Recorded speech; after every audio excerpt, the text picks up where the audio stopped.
everyone, welcome back to the channel. Thank you for tuning into my devlog series where I covered the development process for The Last of Us Part 2 level design project. If you haven't watched the introductory video for the series, please do watch that before proceeding with this one. It should pop up on the top right hand corner of your screen right now.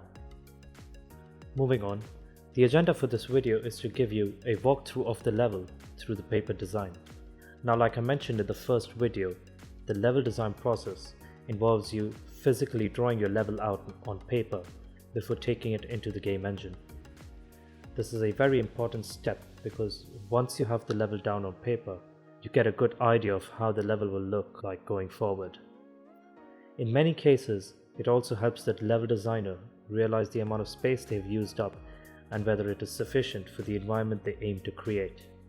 After all, a level should not feel like it has too much stuff in it, but at the same time, it should not feel entirely empty.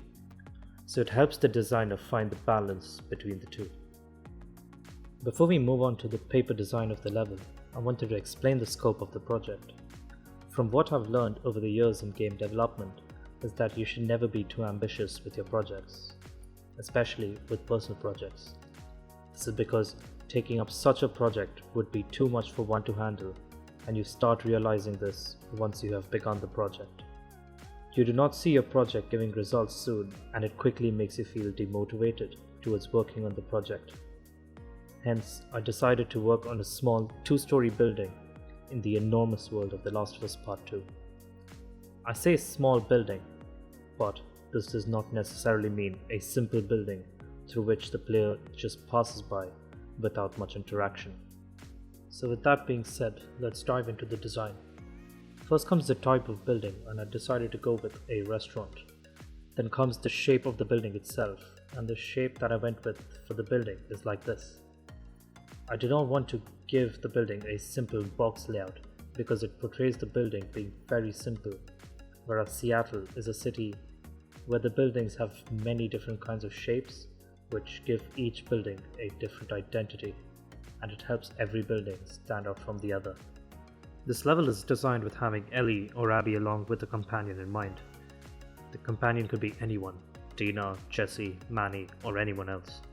For explanation purposes, let's assume the player is Ellie and the companion is Dina. Right, so here's the paper design for the ground floor. This is the spot where Ellie and Dina will enter from, and as soon as both of them enter the building together, the floor breaks since it is very old and made of wood. Both of them fall into the basement, and this is where the level technically starts. You can ignore all the notes on the top of the screen. I wrote those down when I was designing the level on paper. I'm going to be elaborating on those notes anyway, but feel free to pause and give them a read.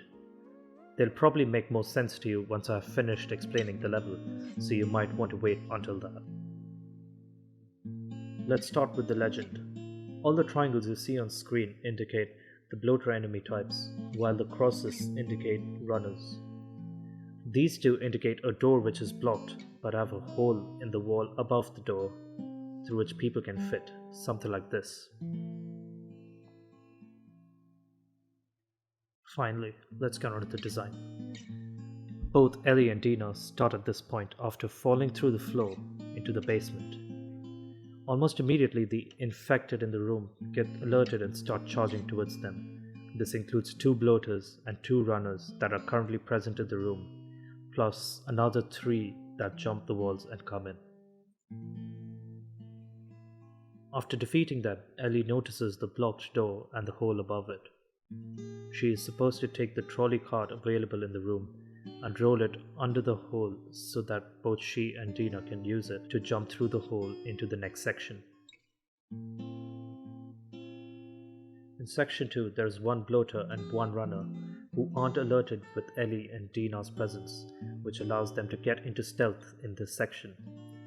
After defeating them, Ellie and Dina notice another wall with a hole on top, but find themselves stuck since there is nothing to help them forward into the next section.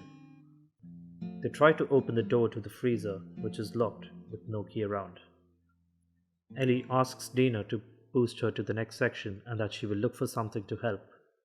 Ellie is then boosted onto the next section. Over here there are 2 runners and 1 bloater.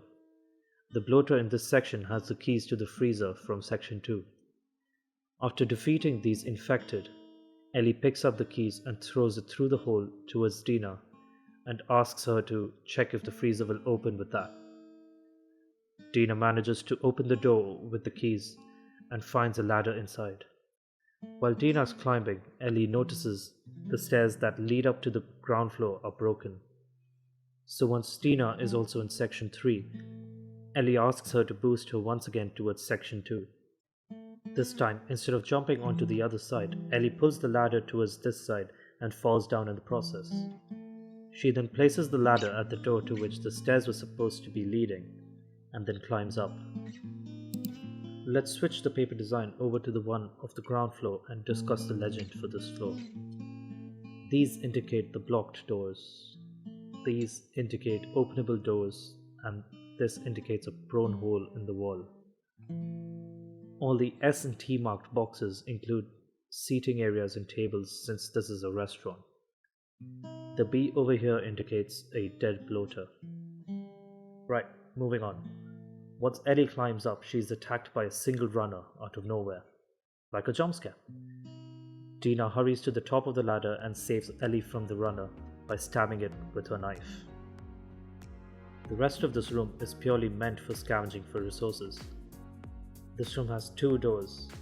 Neither look blocked, but upon Ellie trying, one of the doors seemed blocked by something on the other side, so Ellie and Dina have no choice but to take the other door. This leads to the washroom of the restaurant. Here the players can once again scavenge for resources and then get back onto the critical path, which involves them going through the prone hole into section 6. Once Ellie and Dina come into section 6, they notice the dead bloater against the door, which was the reason the door wasn't opening. They then go this side, back into the room where they fell through the floor off. Once they get in here, they notice the broken floor, make a comment on it, and carry on towards the exit. And that's it. That's the level. Like I said, it's nothing too big, nor is it something too small. It's always about finding the balance. So in the next video, I'm going to show you the blockout of the level in Maya. The blockout might not be completely ready by then, but it will give you a quick idea of the level in a 3D form at least. So yeah, that's it for this video. Make sure you use the link in the description below to join me on the Discord server to talk to me directly. Hit the subscribe button to keep yourself updated with my progress and to get a notification on my future videos. And please do hit the like or dislike button down below. It helps me judge the quality of my work and also helps me improve. So that's been it. My name's Anuj. Thank you for watching. Take care, and I will catch you in the next video. Bye bye.